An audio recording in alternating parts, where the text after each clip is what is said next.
Elden Ring, huge success. I think nearly 30 billion copies sold.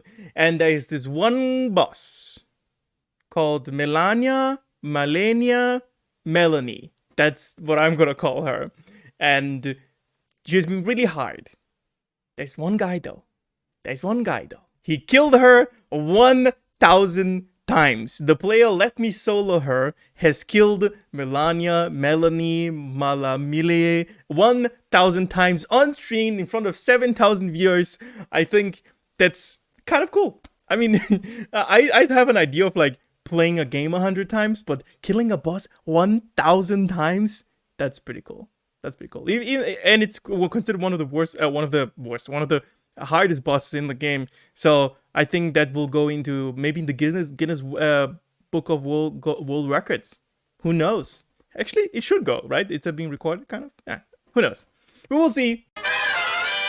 Keeping in theme with the Elden Ring and Souls-like games, I have something for you. AR Crab, and you play like a Souls-like. You have fight, and you could put stuff on your back as like shield, and you have like this mechanics that are pretty cool. This looks actually pretty cool. I'm not gonna lie.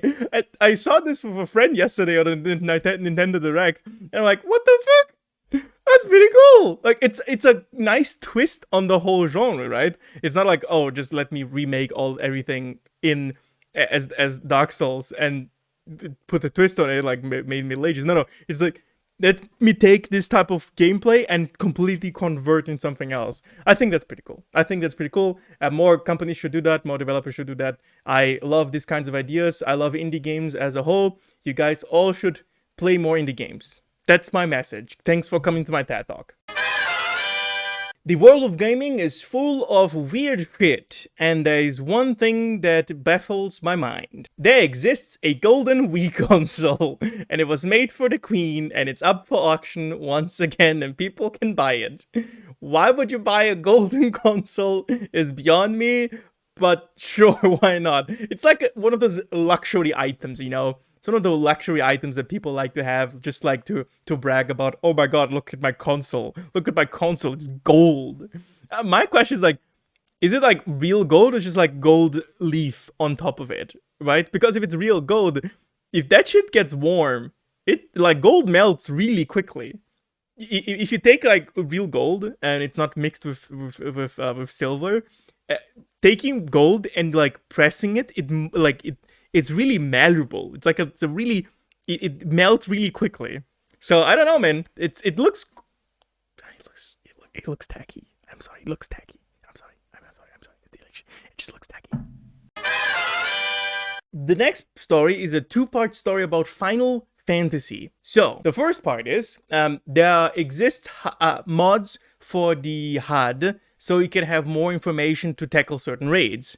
The original developer said, we don't kind of don't like that. But at the same time, it's the players feel like they're lacking something. So they kind of understand why people would use mods to enhance their experience, but it goes against the design situation.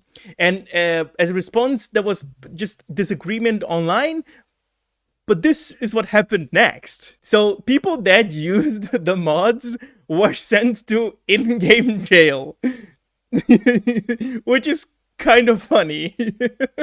So they're trying to figure out what to do, and the people using the mods were sent into in-game jail. I just find that kind of curious, because I've never seen something like this. I know that there exists like in-game jails in MMOs, because most of the times when someone like breaks community guidelines, they're brought in like this room and then we can talk about this. But this is the first time I heard someone using mods to enhance their own experience being sent into in-game jail just because the developer said, we kind of don't like that. Because it's not really cheating. It's just like adding something that the game is lacking, basically. So while I understand the developer's wishes to like have the integrity of the raid or the content preserved, I also understand that the players want to play the game how they want to play and have some extra information. So yeah. Once again, thanks for watching. This was Totally Not Carlos with Totally Not News. Take care of yourselves and have a nice, wonderful day.